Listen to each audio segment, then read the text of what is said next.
Just look, I haven't been here for a little while. A few things have happened since I've seen you last. I think we had sold a house, we're in a rental, and my daughter, who's been living in Sydney for 2 years, the intention was she was going to Sydney for a year to study, then come back. Unfortunately, she started a relationship with the principal's son of the Bible college, and I thought, oh, here we go, and so she's not coming back. Long story short, we've had a bit of a family discussion, and the result of the discussion was that we as a family are going to move over to Sydney at the end of the year. So Emily can move in with us, and then in February when she's married, there's that sense of she's leaving home, and we've got permission to hang around for about a year or so, and we'll try and be at least a few kilometres away from wherever she's living. But it'd just be nice as a family to regroup, her and Tyler can come over for a meal, or we can go to their place. And so there's quite a few changes. But once again, thank you for being my sort of second home church. I've thoroughly enjoyed not just the preaching aspect, but I've just enjoyed being part of your community of faith and seeing new faces and experiencing God's presence in worship and seeing you guys hang around after the service. You may not be aware of this, but there's a lot of churches, when church is finished, you're out. Yeah, straight up. But no, you guys hang around like you actually like each other, which is wonderful. So, the first third of my life, if you were to ask me to describe the first third of my life, I would say I was a quitter. I learned at a very early age there was this thing called quitting. And so my first experience of quitting, and I've shared this before, but if you weren't here, is basically I was 6 years old. So I started at a fairly early age, and I had my first game of team sport. It was soccer. And this is in Sydney. It's a Saturday morning. You never played sport on Sundays because it was the Lord's Day. And so all sport was on a Saturday morning. It was autumn, and my dad was there, which you might think, well, most fathers would watch their sons play. But see, at that stage, Dad was unemployed and unemployable because of clinical depression. He was in the ministry for about a year or so, but he had to leave after having a breakdown. So Dad's unemployed, he's depressed. I didn't really understand it as a 6-year-old. I just thought Mum's at work and Dad's at home. And he didn't say a lot to me. We didn't have a close relationship even then. He was very passive, very silent, disengaged. But the greatest thrill was, wow, Dad is about to watch me play my first game of sport.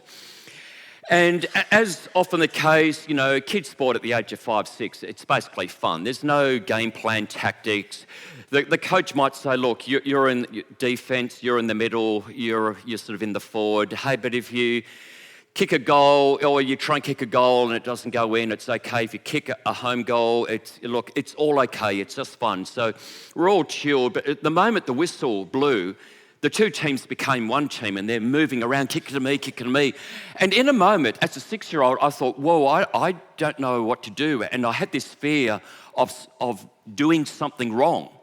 And so I remember standing away from the pack and just watching all these boys just kicking to each other and both teams moving around. And all of a sudden, this soccer ball came towards me. It was just this sense of dread, and I kicked it.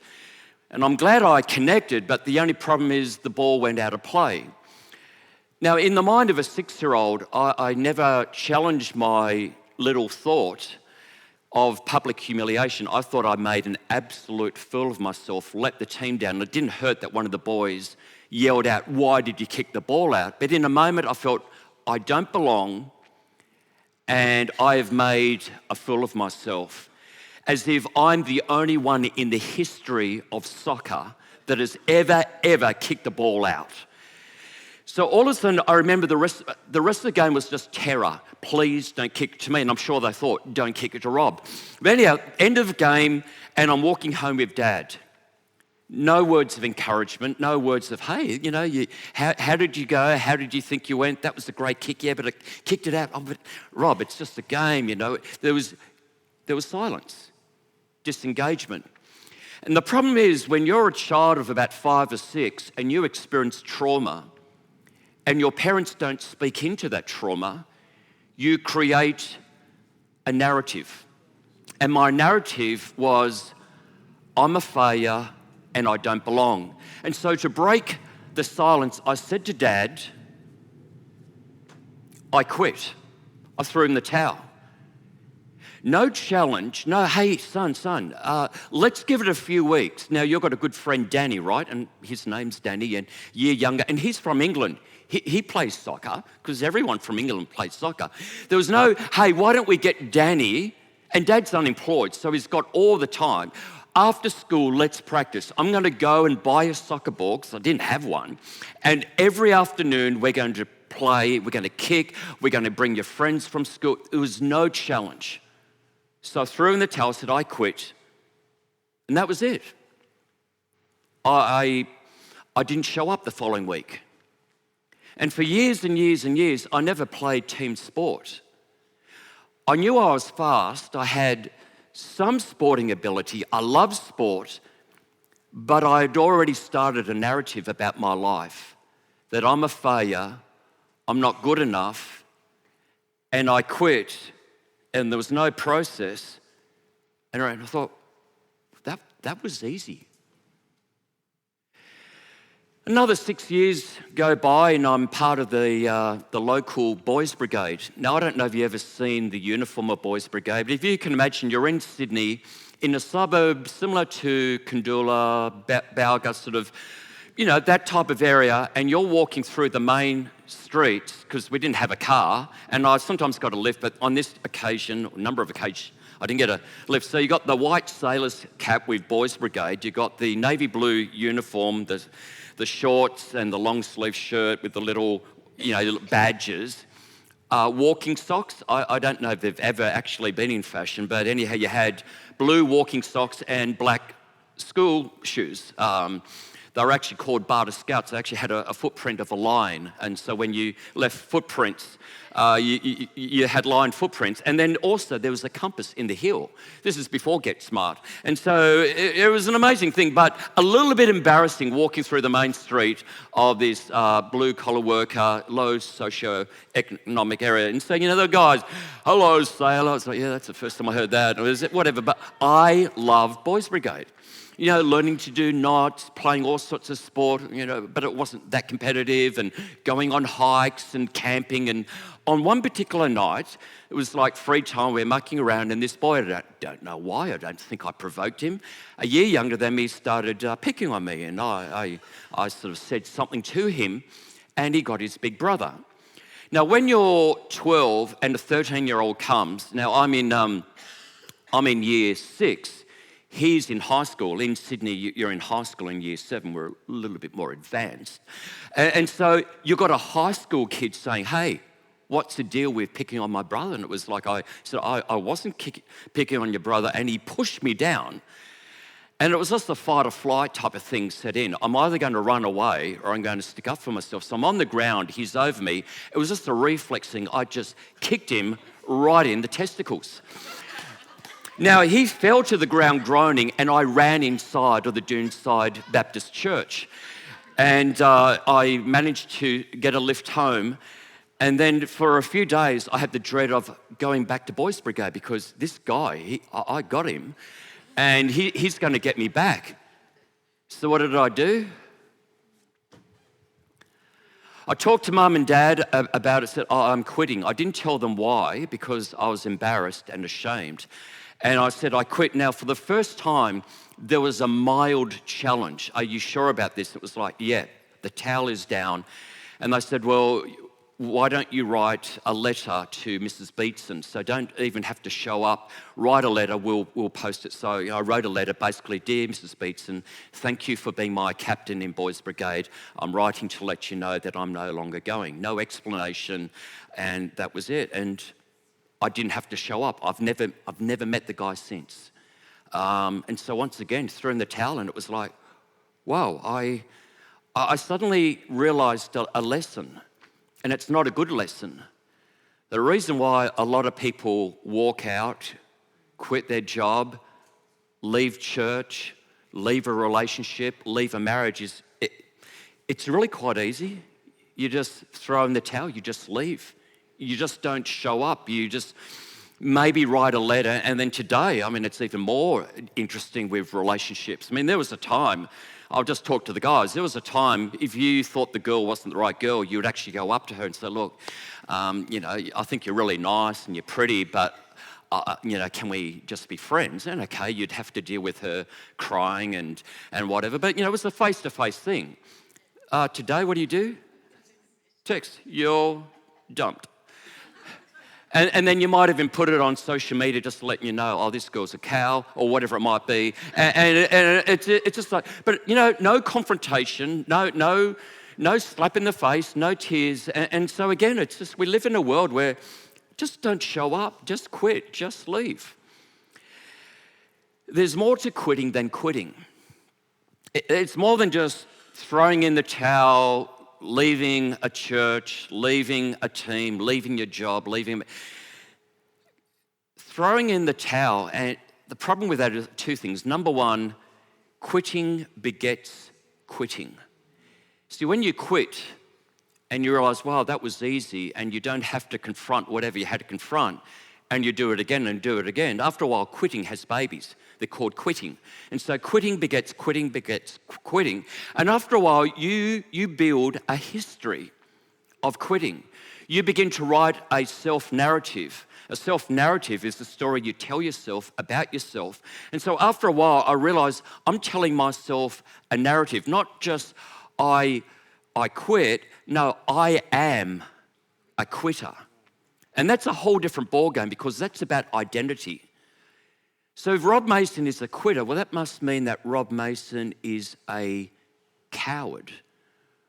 Rob Mason didn't just fail. No, Rob Mason is a failure.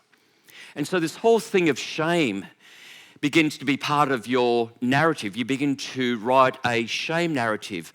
I'm a quitter, I'm a loser, I don't belong, I'm not good enough, I'm not smart enough, I'm not fast enough, I'm not thin enough, I'm not tall enough, I'm not spiritual enough, I'm not anointed enough. And so my life motto was, when the tough, how does it go? When the going gets tough, run. Just run.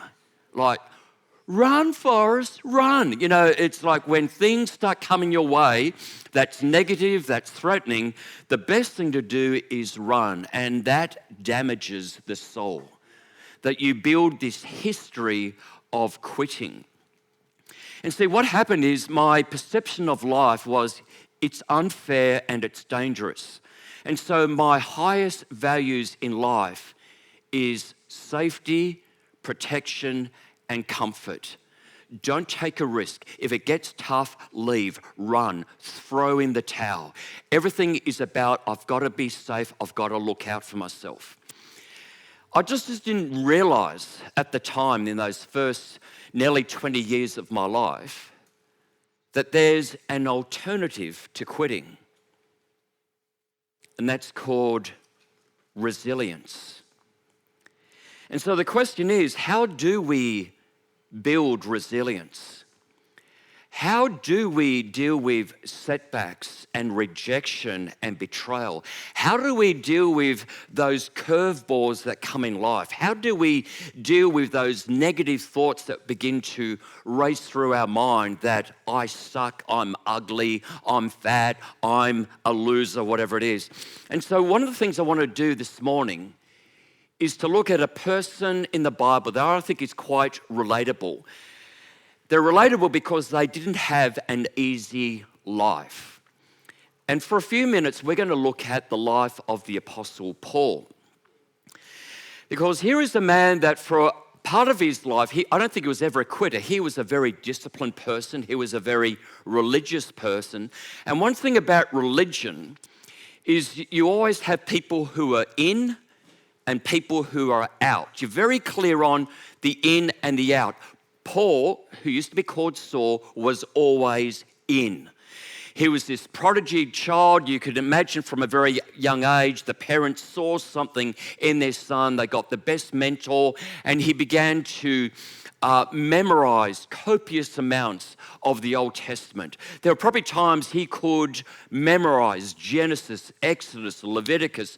Leviticus. Imagine memorizing Leviticus. Not only did he memorize it, from his perspective, he lived it.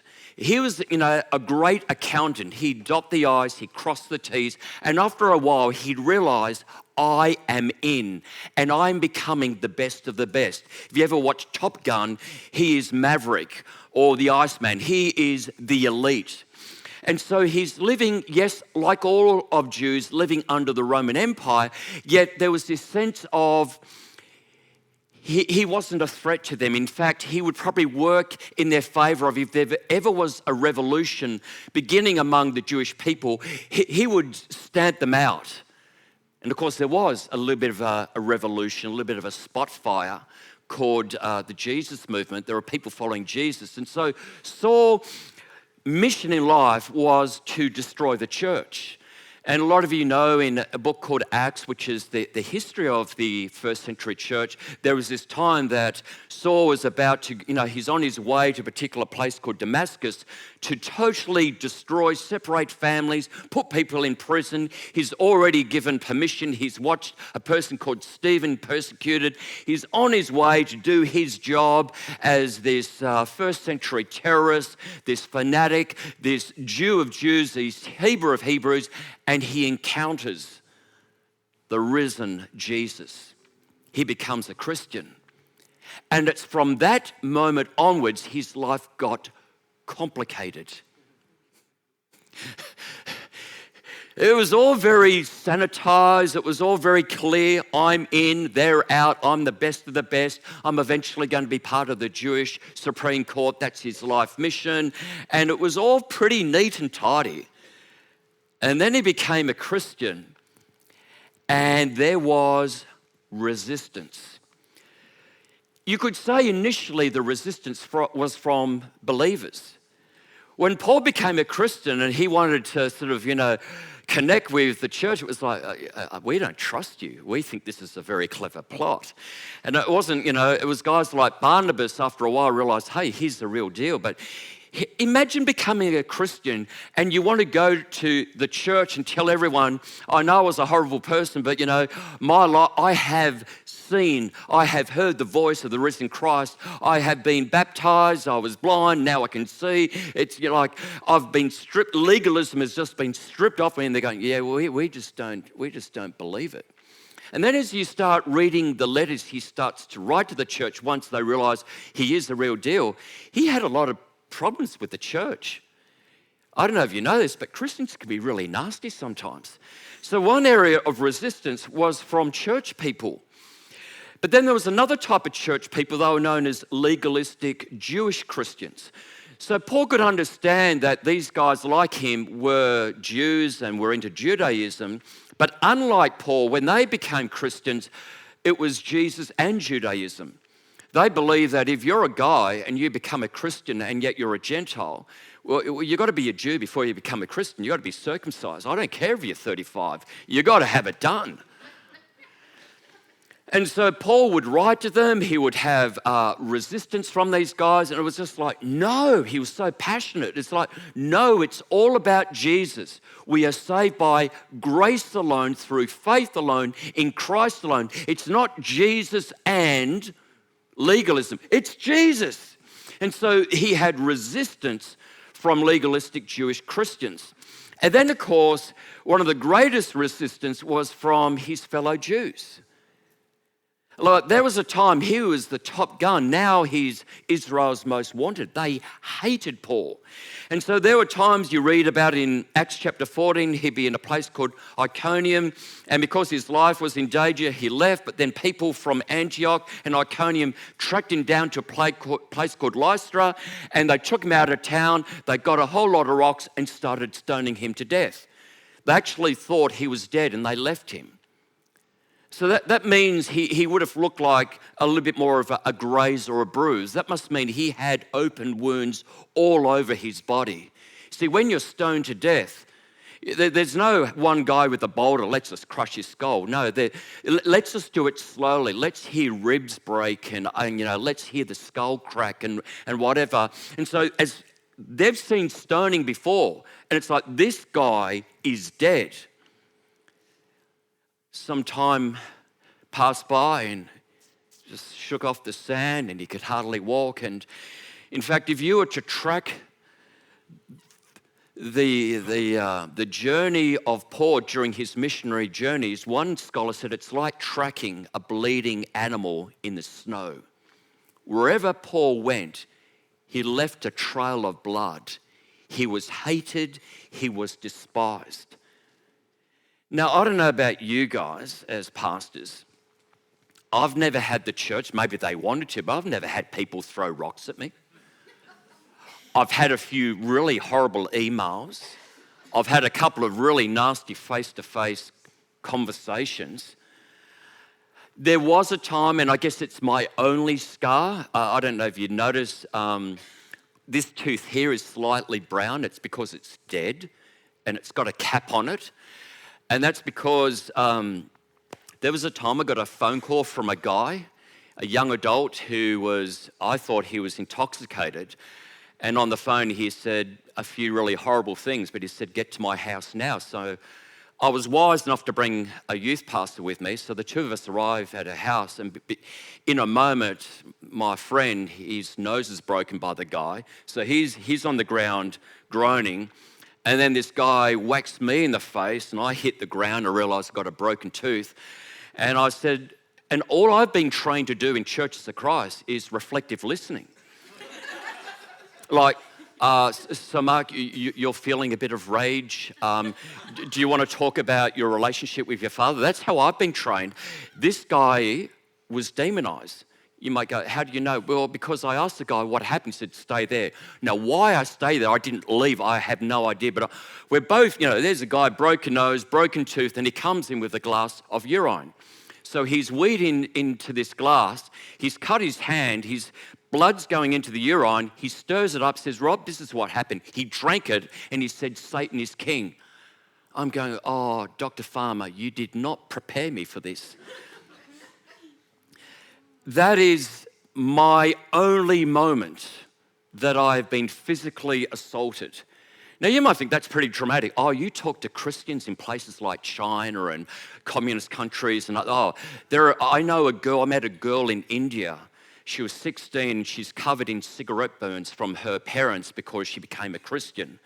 She's married, she's studied at YWAM, and her life mission is to plant churches all over India. She's got scars. There are people in prison. Like, we never hear it in the newspaper that there were more people put to death, executed in prison during the 20th century than the whole history of the church. So my little dead tooth and a few really nasty emails and a few people leaving the church, compared to those guys and compared to the Apostle Paul, I really don't know much about hardship. So Paul's had that, but then he also had environmental resistance. We read about him experiencing starvation, exhaustion, dehydration, probably tropical diseases, shipwrecked. He's probably travelled around about 20,000 kilometres in horrendous terrain. So there are times that, at night time when it's dark and it's windy and he's wet, and he is just this man in pain. And then, of course, there's spiritual resistance. So it's not just dealing with Jews and Jewish Christians and whatever and the elements. He is aware, and he writes to the church in Ephesus, that our battle is not against flesh and blood. It's against rulers and powers and principalities. In other words, Paul is aware of, throughout the moment I became a follower of Christ, there is this spiritual resistance that I experience 24/7. No wonder, just before his execution in Rome, he writes to Timothy and he says these words, I have fought the good fight, I've finished the race, I've kept the faith. What fight? No, it was a spiritual battle. So that is inspirational. So what do we do with it though? You know, by just reading it, we don't just suddenly become, I just feel like an Apostle Paul. One of the reasons why Paul had this resilient mindset rather than a quitter's mindset is because he has had a revelation of Jesus who endured the cross. And so I'd say from conversion, he began to align himself with God's authority, God's revelation about himself.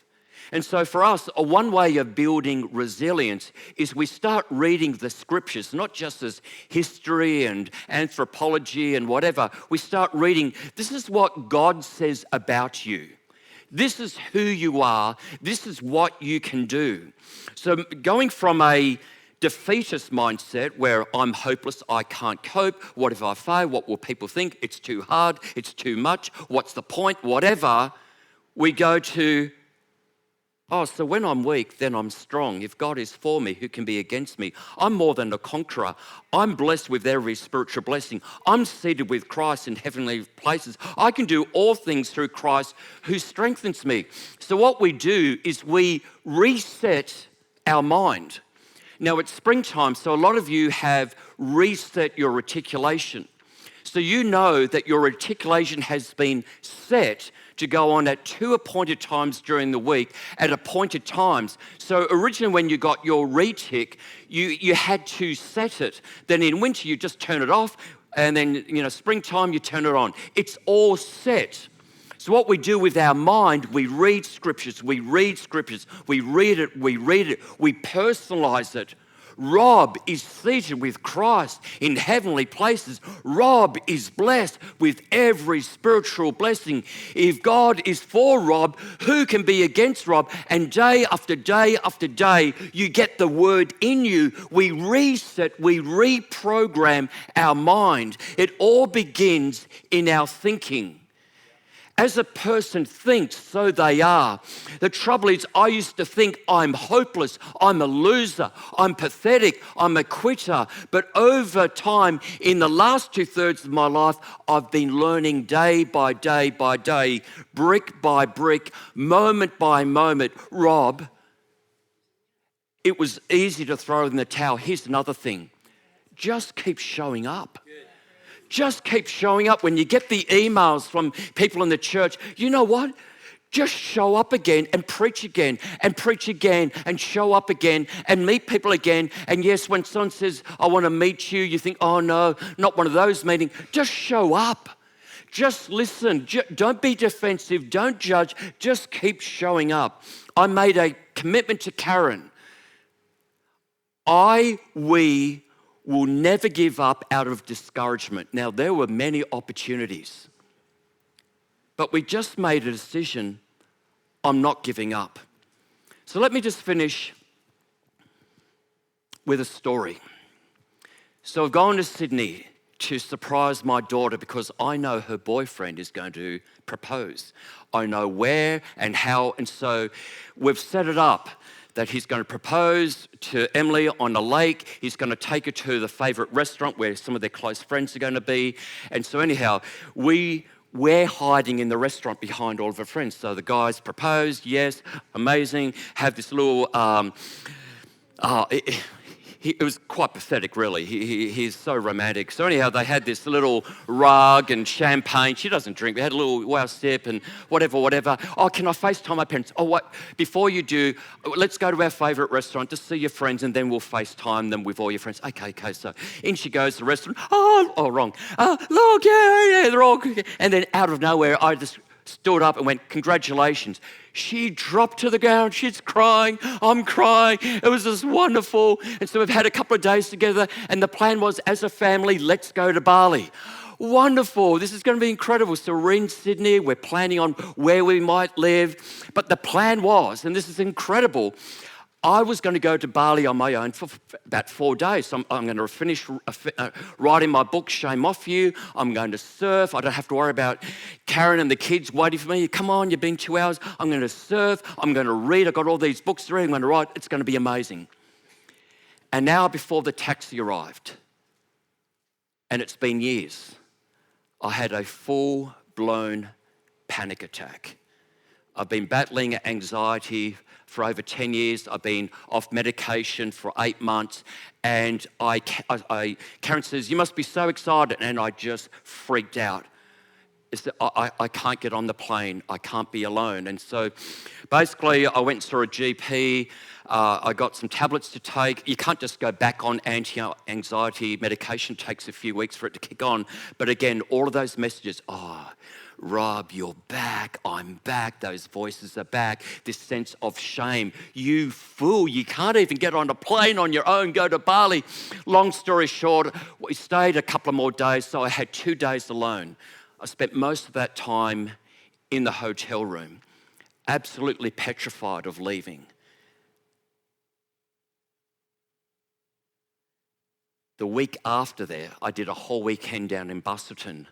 Workshops, I preached 3 times, still freaking out. And so here I am this morning. I'm back on medication. I'm still vulnerable. But God just says, Rob, just keep showing up and let me show you what I can do with a guy who stops throwing in the towel. It's always too soon to quit. God bless you guys.